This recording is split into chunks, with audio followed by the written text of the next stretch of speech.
नमस्कार दोस्तों, स्वागत है आपका अपने इस यूट्यूब चैनल पंख पाठशाला में।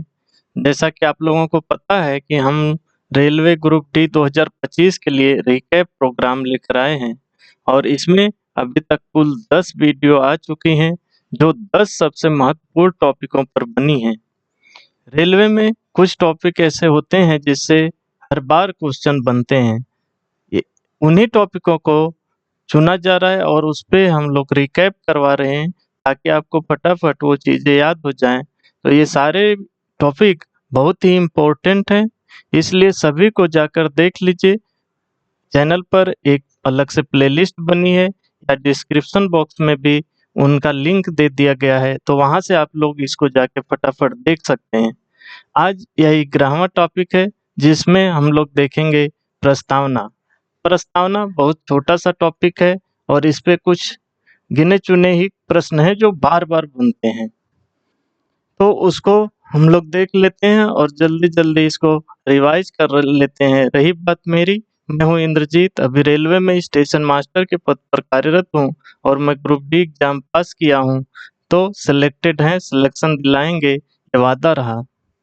इस प्रोग्राम को, सारी वीडियो को अच्छे से देख लीजिए और उसका पीडीएफ टेलीग्राम चैनल पर दे दिया जाता है, वहाँ से रख लीजिए लेकर, क्योंकि जब एग्जाम रहेगा तो आप फटाफट उसको रिवाइज कर पाओगे।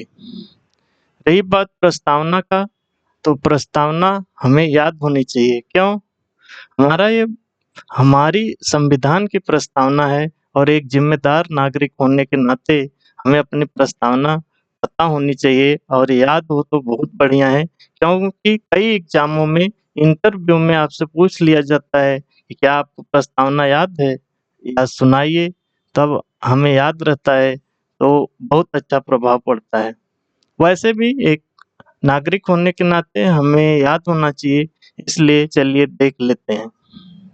तो प्रस्तावना है, हम भारत के लोग भारत को एक संपूर्ण प्रभुत्व संपन्न, समाजवादी, पंथ निरपेक्ष, लोकतंत्रात्मक गणराज्य बनाने के लिए तथा उसके समस्त नागरिकों को सामाजिक, आर्थिक, एवं राजनीतिक न्याय, विचार, अभिव्यक्ति, विश्वास, धर्म और उपासना की स्वतंत्रता, प्रतिष्ठा और अवसर की समानता प्राप्त कराने के लिए तथा उन सब में व्यक्ति की गरिमा, राष्ट्र की एकता और अखंडता सुनिश्चित करने वाली बंधुता बढ़ाने के लिए दृढ़ संकल्प होकर अपनी इस संविधान सभा में आज दिनांक 26 नवंबर 1949 ईस्वी मित मार्गशीर्ष शुक्ल सप्तमी संवत 2006 विक्रमी को एतद द्वारा इस संविधान को अंगीकृत, अधिनियमित और आत्मर्पित करते हैं। ये हमारी संविधान की प्रस्तावना है और इसको हमें ध्यान रखना चाहिए। इसमें बहुत सारे ऐसे शब्द हैं जो बताते हैं कि हमारा संविधान कैसा है। हमारे संविधान का पूरा निचोड़ इस हमारी प्रस्तावना में है, इसलिए यहाँ से क्वेश्चन अक्सर बनते हैं। प्रस्तावना संविधान का उद्देश्य, विस्तार प्रस्ताव, उद्देश्य, विस्तार प्रस्ताव, लागू होने की तिथि आदि का दस्तावेज प्रस्तावना है। संविधान का उद्देश्य इसमें बताया गया है। हम एक ऐसा देश बनाना चाह रहे हैं, उसमें क्या क्या चीजें होंगी उसको एक शॉर्ट भाषा में, एक थोड़ी सी शब्दों में समझा दिया गया है। तो प्रस्तावना के बारे में 2-3 फैक्ट इधर ये याद रखना है कि एक बेरुआरीवाद हुआ था 1960 में, जिसमें सुप्रीम कोर्ट ने प्रस्तावना को संविधान का भाग नहीं माना था, लेकिन 1973 में पेशवानंद भारतीवाद में 24 अप्रैल को सुप्रीम कोर्ट ने माना कि प्रस्तावना संविधान का भाग है तथा इसमें संशोधन किया जा सकता है। और एक SR Bombay versus union of the India वाद था 1994 का। इसमें सुप्रीम कोर्ट ने माना कि इस प्रस्तावना संविधान की आधारभूत संरचना है। यानी हमारी प्रस्तावना को पहले तो सुप्रीम कोर्ट ने कहा ये संविधान का भाग नहीं है, लेकिन 73 में केशवानंद भारतीवाद में कहा कि नहीं, ये संविधान का भाग है, इसलिए इसमें भी संशोधन हो सकते हैं। और SR Bommai versus union of the India वाद में 1994 में सुप्रीम कोर्ट ने कहा कि संविधान का भाग ही नहीं, यह आधारभूत संरचना है, यानी इससे कोई भी छेड़खानी अगर होती है तो सुप्रीम कोर्ट उसकी जांच करेगा और हम मूल आधारभूत जो संरचना में चीजें हैं उसको उसमें परिवर्तन तो कर सकते हैं, लेकिन उसको खत्म नहीं कर सकते।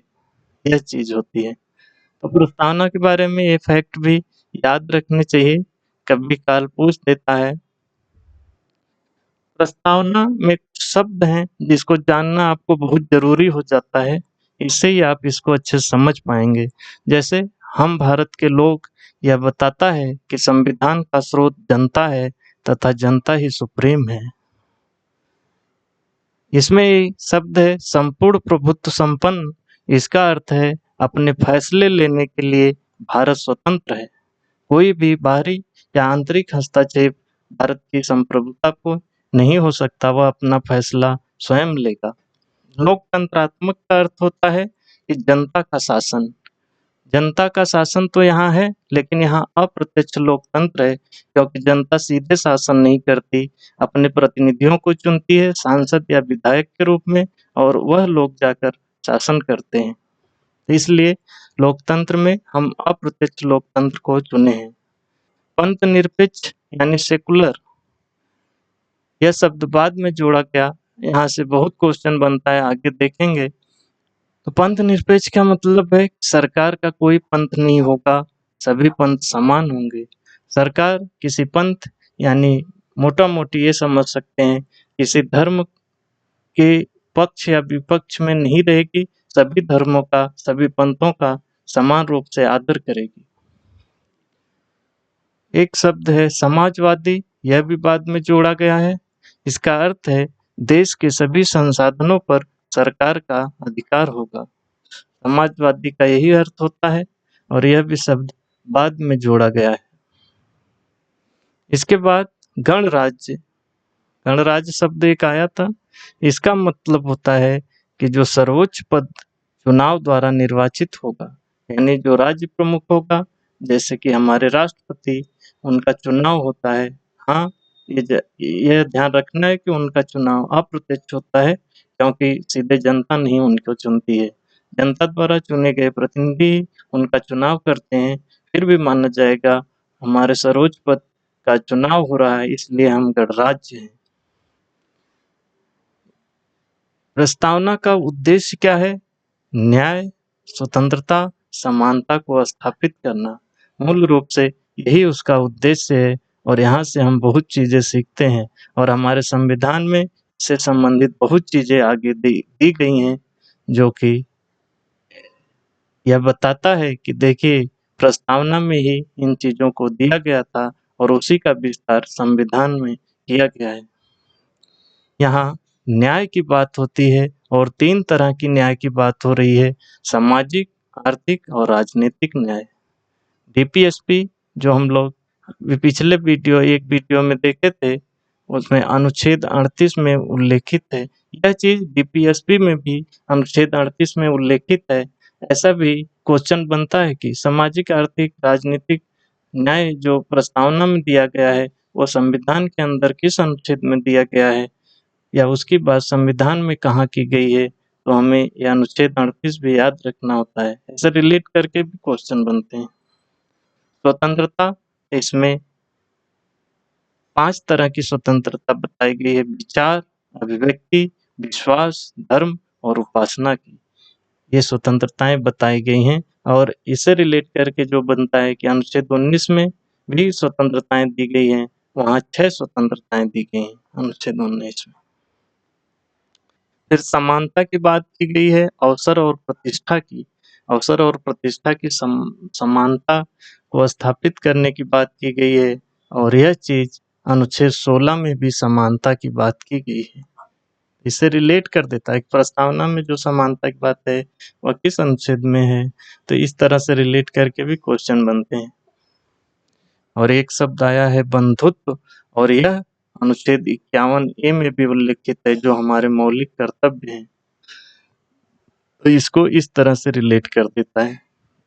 सभी फैक्ट हैं, कहीं से भी क्वेश्चन बन सकता है, इसलिए सभी चीजों को ध्यान रखना है।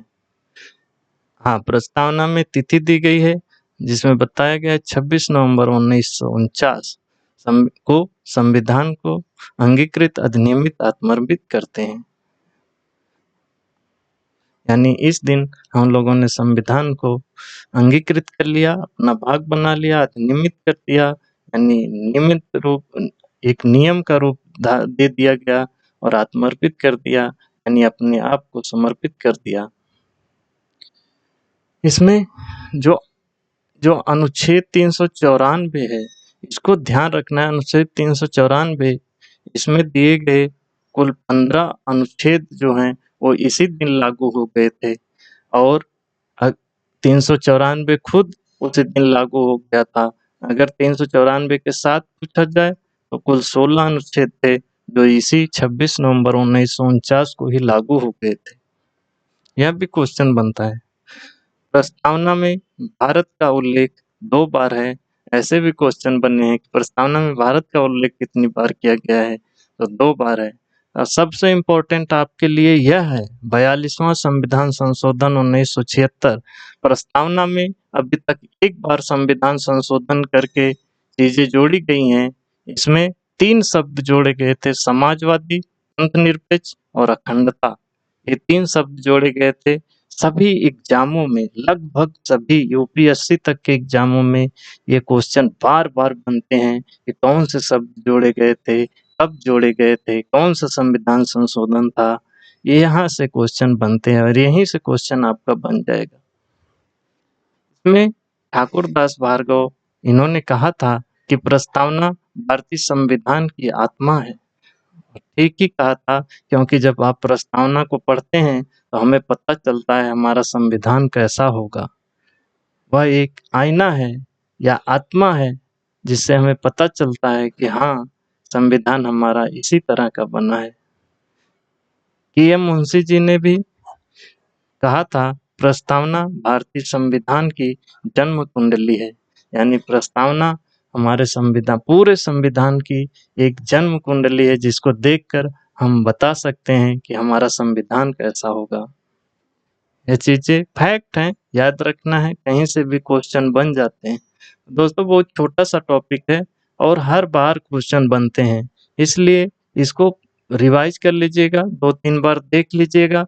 रही बात पीडीएफ की, तो इसका पीडीएफ हमारे टेलीग्राम चैनल पंख पाठशाला पे डाल दिया जाता है। तो अगर अभी तक आप उससे नहीं जुड़े हैं तो जाके जुड़ जाइए। डिस्क्रिप्शन बॉक्स में लिंक दिया गया है, वहाँ से टेलीग्राम चैनल पर जुड़ जाएंगे और वहाँ पे आपको सभी पीडीएफ मिल जाया करेगी।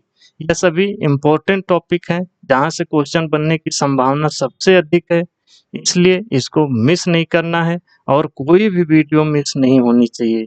कोई वीडियो मिस ना हो, इसके लिए आपको चैनल को सब्सक्राइब करके बेल आइकन दबा देना होगा, ताकि जब भी कोई वीडियो अपलोड हो आपको नोटिफिकेशन मिल जाए और आप वो वीडियो देख लें। 2-3 बार देख लें, ना कि वहाँ से कोई क्वेश्चन गलत ना हो। और एक क्वेश्चन गलत होने का मतलब हम हजारों लोग हमसे आगे चले जाते हैं और इसकी वजह से हमारा सिलेक्शन रुक जाता है।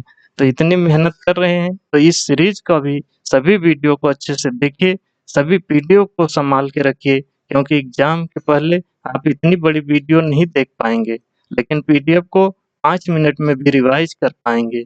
इसलिए पीडीएफ रखना है, वीडियो भी देखना है, 2-3 बार सब चीजें याद हो जाती हैं, ताज़ा हो जाती हैं, तो एग्जाम हॉल में कंफ्यूजन नहीं होता है।